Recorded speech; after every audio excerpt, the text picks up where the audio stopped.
So, dear students, after completing the chapter 5, which is the first chapter of geometry, that is the Euclid's called Euclid's geometry.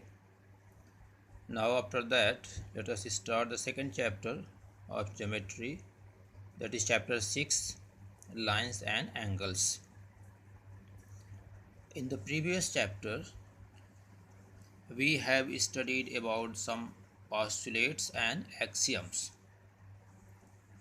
Here, the first term is lines. In previous chapter, first postulate is a straight line may be drawn from any one point to any other point. Means to draw a line we require 2 points, minimum number of 2 points to draw a line. In the previous chapter we have also studied some axioms, and with the help of axioms we proved some other statements, that is called the theorems. So in this chapter especially we will study the properties of angles formed when two lines intersect each other, and also the properties of angles formed when a line intersects two or more parallel lines at distinct points. तो इस chapter में हम लोग specially पढ़ेंगे properties of angles के बारे में।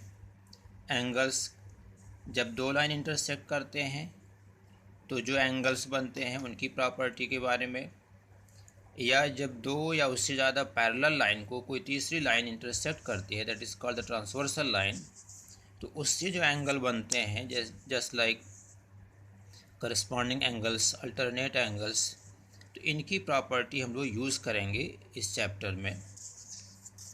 Now in this chapter here let us first see the basic terms and definitions related to the lines and angles formed in angles we have learned in earlier classes. Here the topic is basic terms and definitions. Here see the highlighted term, that is called the line segment. Line segment क्या होता है? It is a part of line. It is a part या portion of a line which has two endpoints. That is called the line segment, and it is denoted by just like this AB and bar. हम इसको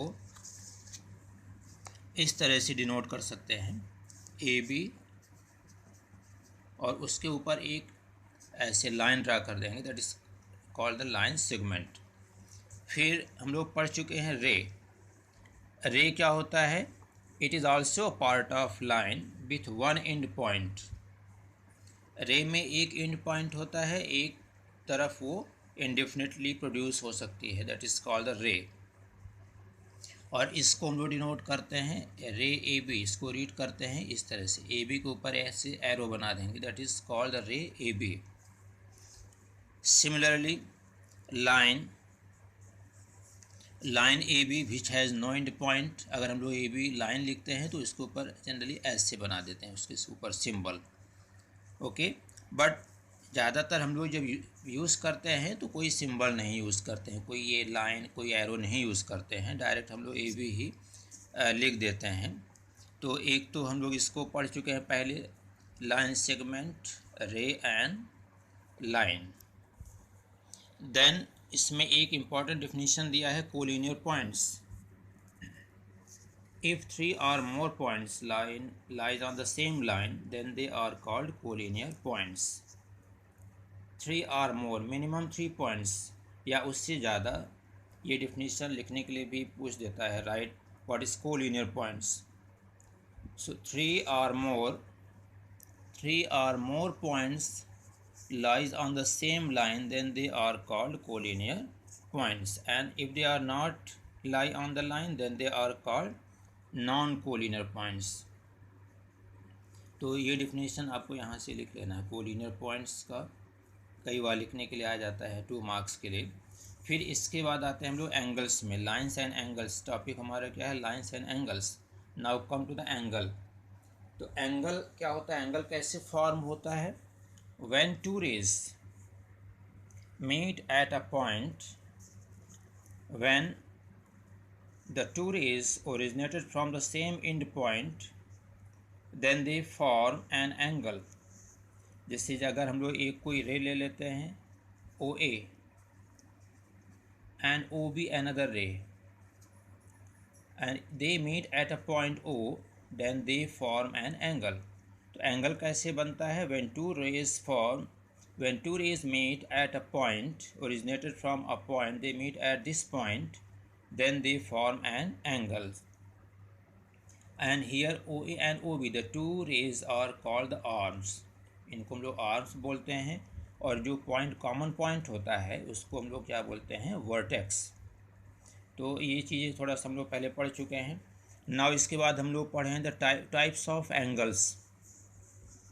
lower classes में हम लोग पढ़ चुके हैं acute angle, less than 90 degree, an angle whose measurement is less than 90 degree is called an acute angle. Right angle, angle whose measurement is 90 degree is called right angle.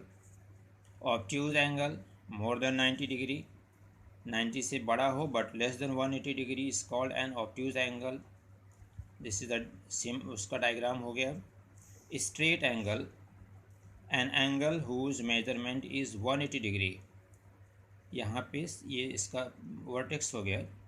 तो अगर vertex में 180 degree का angle बनता है तो इसको हम लोग बोलते हैं स्ट्रेट एंगल।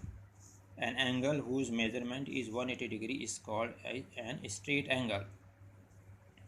फिर इसमें ये टर्म यूज़ होता है रिफ्लेक्स एंगल। रिफ्लेक्स मीन्स होता है an angle whose measurement is greater than 180 degree, 180 से ज़्यादा हो और 360 से कम हो, तो ऐसे एंगल को हम लोग बोलते हैं रिफ्लेक्स एंगल। और उसमें रिफ्लेक्स वर्ड लिखना ज़रूरी रहता है। रिफ्लेक्स जो भी एंगल होगा, रिफ्लेक्स एंगल AOB, मतलब ये एंगल बाहर से जो एंगल बन रहा है, यहाँ पे ये एंगल जो बाहर से बन रहा है, that is called the reflex. तो जब रिफ्लेक्स होता है तो वहाँ पे ये वर्ड हमको लिखना ही पड़ेगा। इसके अलावा हम लोग और पढ़ चुके हैं complete angle, an angle whose measurement is 360 degree, then it is called the complete angle. तो ये टाइप्स ऑफ एंगल्स हम लोग पहले पढ़ चुके हैं छोटी क्लासेस में। तो ये लिखने के लिए तो नहीं, बट आपको आना चाहिए, बोलने के लिए आना चाहिए। Now in the next video we shall study about the pair of angles. यहाँ से हमारा टॉपिक एक्चुअली स्टार्ट होगा, तो इसको हम नेक्स्ट वीडियो में स्टार्ट करेंगे।